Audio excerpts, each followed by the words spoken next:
অনুৰণ, তুমি দেখোন এটা নতুন কাহিনী লিখিব পাৰা। তোমাৰ কাহিনীৰ নতুন নায়িকাজনী মই বুলিয়ে ভাবিলোঁ। কাহিনীততো বহুত কিবা কিবি লিখিব পাৰি, কিন্তু বাস্তৱ চিৰসত্য লুকাই থকা দুখৰ এটা অধ্যায়। এই কাপ দুটাত লিখি থোৱা তোমাৰ কোনটো শব্দ বেছিকৈ প্ৰিয়? বেষ্ট ফ্ৰেণ্ড নে ফৰএভাৰ ফ্ৰেণ্ডছ? ভুল তোমাৰ নহয় অনুৰণ, ভুল মোৰহে। তোমাক কেতিয়াবা মোৰ এটা সাঁথৰ যেন লাগে। তুমিও চাগে মোক আকাশৰ পৰা খহি পৰা এটা পপীয়া তৰা বুলিহে ভাবা। মই যদি তোমাৰ কাহিনীৰ নায়িকা হওঁ, তোমাৰ কাহিনীটো সম্পূৰ্ণ হ'বনে?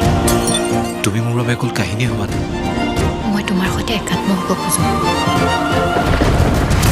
কি হ'ব এতিয়া? ৰুম এটা বিচাৰিব লাগিব। অকল ফেমিলিকহে দিয়ে? নাই, নহ'ব।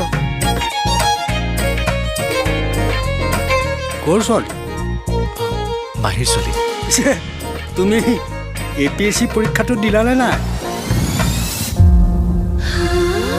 সন্দেহ সোপা আগত লৈ এটা সম্পৰ্কক নাম দিব নোৱাৰি। এতিয়া আৰু মোৰ শক্তি নাই তোমাৰ লগত কাজিয়া কৰি থাকিবলৈ। সদায় ভাল লগাবোৰ জানো ভাল লগা হৈ থাকে? সেইবোৰ আজি নুসুধিবা। মোৰ ওচৰত সেই উত্তৰ নাই। মোক অলপ শান্তিত থাকিবলৈ দিয়া।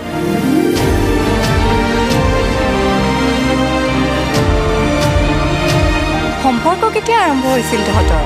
সম্পৰ্ক থাকিলে সম্পৰ্ক আৰম্ভ হ'ব। আজিৰ দিনত আপোনজনক পাহৰিবলৈ বৰ বেছি সময়ৰ প্ৰয়োজন নহয়।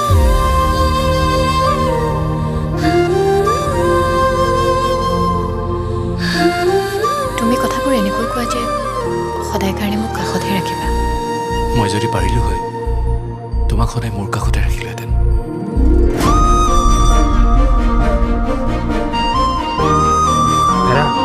ফুল ল'ব নেকি? মোবাইলত দিব পাৰিব।